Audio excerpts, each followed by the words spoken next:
BNP মহাসচিব মির্জা ফখরুল ইসলাম আলমগীর বলেছেন, আমাদেরকে নিয়ে অনেক ভুল বোঝানোর চেষ্টা করছে।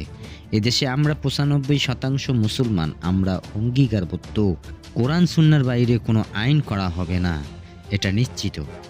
মির্জা ফখরুল বলেন, এদেশে ক্রান্তিকাল পার করছে। দেশকে অস্থির করে তোলার জন্য কিছু সংখ্যক লোক পেছন থেকে কাজ করছে।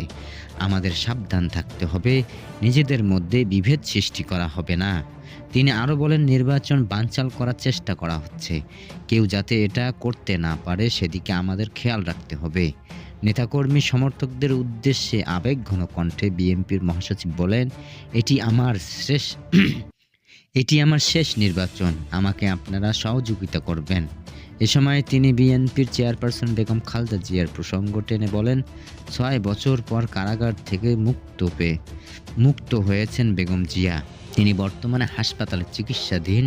তার সুস্থতার জন্য আপনারা দোয়া করবেন। মতবিনিময় সভায় জেলা বিএনপির সভাপতি মির্জা ফখরুল আমির, সাধারণ সম্পাদক পাইগাম আলী ও কোষাধ্যক্ষ শফিকুল ইসলাম সহ জেলার বিভিন্ন পর্যায়ে আলেম ওলামা ও স্থানীয় নেতৃবৃন্দ উপস্থিত ছিলেন।